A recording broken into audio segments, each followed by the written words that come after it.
welcome to a special, exclusive episode of 60 Minutes. In today's episode, we will be discussing the big question: do world problems around the world affect us here in America? Well, each city has their own financial, economical, or political problems, but how does that tie in to our society today? Well, let's start off with a couple of exclusive interviews from the average citizen. Different parts of the world affect us here in Ashburn today. Do you think world problems affect us today? Yes, I do believe they do. World problems affect us today? Of course it does. In a world Castro. World problems affect us today? Well, God created this world based on the basic principles of human. And if one part of the world is being messed up, then the whole part is. That is why it's affected here in America. I have a feeling they do because with the advances of technology and the development of the internet, we're now more social than ever in different parts of the world. You may be like 10 miles away or... Can you explain on that? Such as problems going on in the Middle East. They affect us greatly.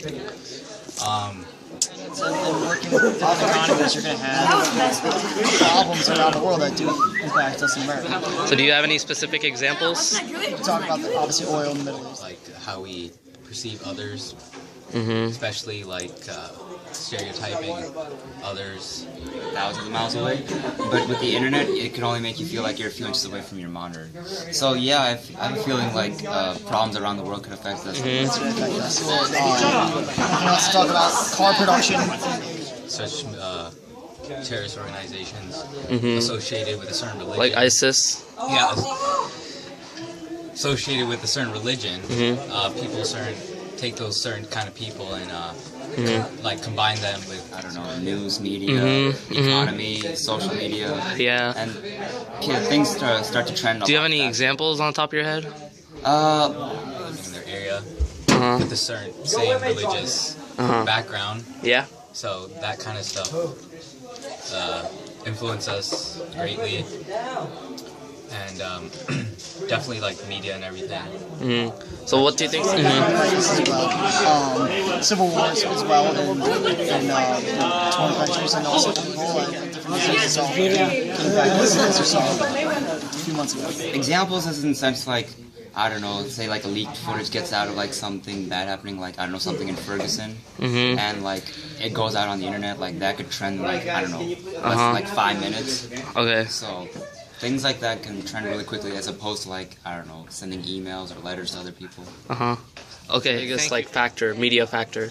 Media, I just think like how they like perceive it and everything. Yeah. If you're not perceiving it correctly, then obviously people are going to take that and make bad of it if you perceive it badly, and if you do it the true and real way, then it might change. Problems around the world affect us here in America today? I think they do. I mean, I think no matter where you live, it's going to affect you because we're all a human race. So if something's going on in another country, that's going to directly affect us. In the long term or short term, it doesn't matter. So, do you think problems around the world are affecting us today? Oh, absolutely. Everything is so interconnected these days in the 21st century. Everything has an impact across the world. Yeah, I think so too. Sorry. Okay. Yeah, I absolutely do, and it's important as citizens of the United States and one of the most influential and powerful countries in the world to take part in that process. So you have to educate yourself, you have to be informed, and you have to make the decisions that affect our country's actions abroad. What did we find similar in all these interviews? The media. The media is playing a huge role in how society works this way, and how it's working today, in fact, as Twitter, Instagram, Facebook, all these social media sites are informing people about what's happening today in the world. And these can make people more aware of like the global connections that are here and present today. The media shows that something happening, let's say in the Middle East, can be affecting us here in America today. And other instances such as Ebola outbreak and the European the debt crisis are all affecting us here and is boosted by social media, and now people are becoming aware of these crises. And what else did we find similar in all these interviews? The Middle East.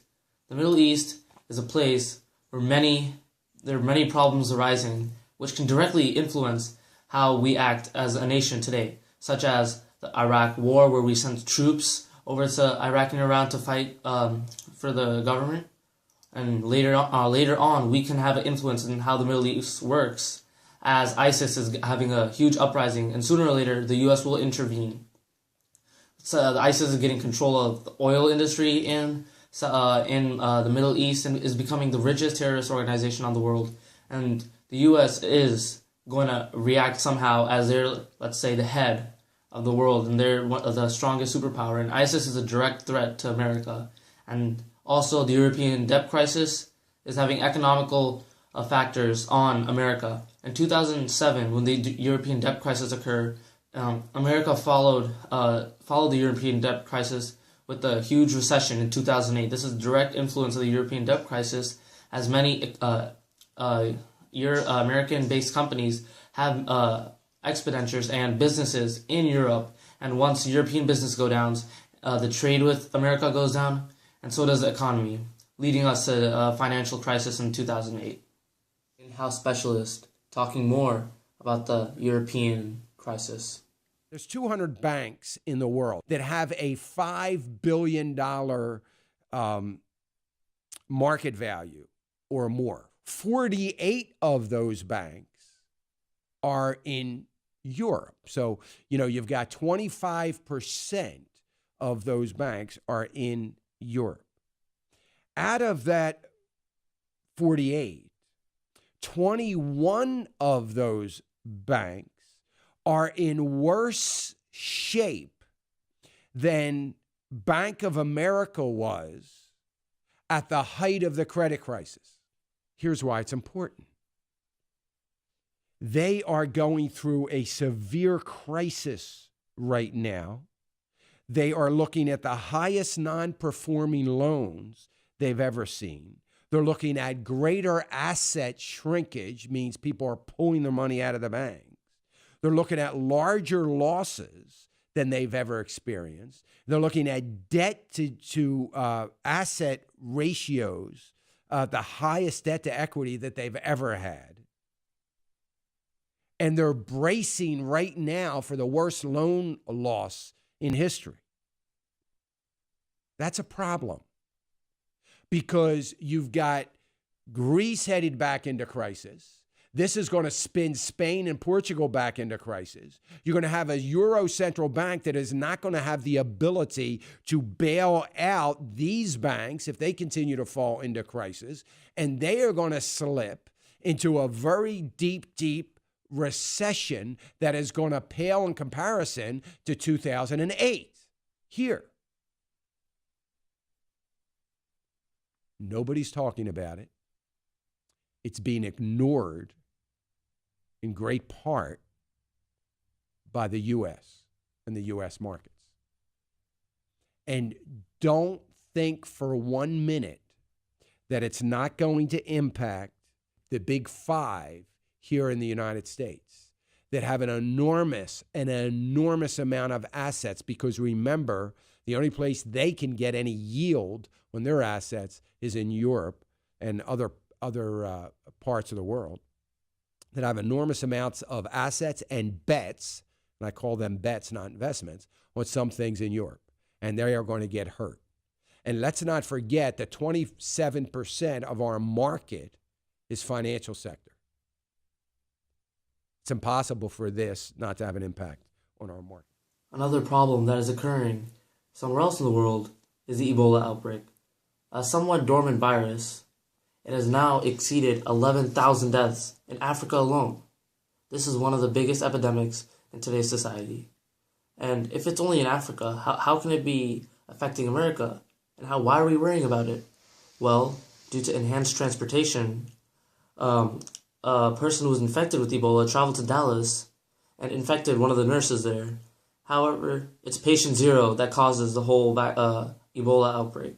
And it could have an outbreak in Dallas, Texas, or even across America.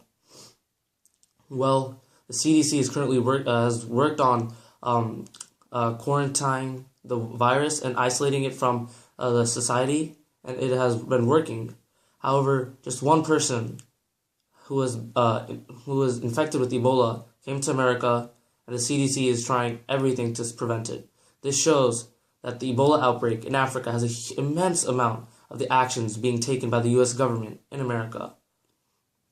Also, with the help of the UNICEF and other organizations such as the World Health Organization, we are currently finding a vaccine for this Ebola outbreak. So, hopefully in the future we don't have to worry about the Ebola outbreak, but other viruses, unknown viruses, will come to America and we will have to find a way to react. And these are how interconnected the worlds are, and how one virus that originated on the Ebola River in Africa is currently having an immense amount of impact on America today. People, however, may negate the fact or the claim that world problems around the world affect us here in America. They can use examples such as a Cuban embargo. So during the Cold War, America placed an embargo on Cuba, totally destroying their economy and infrastructure. Well, now Cuba is in they have not advanced, and they're right now in the past and are not economically present in the global economy. However, this has not affected America. It is a problem. However, America has not been affected today by it. So some people may argue that. However, to counter that counter argument, there's statistics saying that America, however, did get affected, but they took certain actions to make sure that it won't be such an effect in today's economy, such as they started changing their trading partners to businesses such as in Europe instead of Cuba, where almost 80% of Cuban exports were sent to America. Now that they've shut that off and started exporting and importing with Europe, it has not been affecting us that much because of the actions taking place. So if the actions were not taken place by America, no one will know whether or not the Cuban embargo would have affected America itself and actually have a reverse effect on us today. So, however, that's our 60-minute preview over there, and see you next time.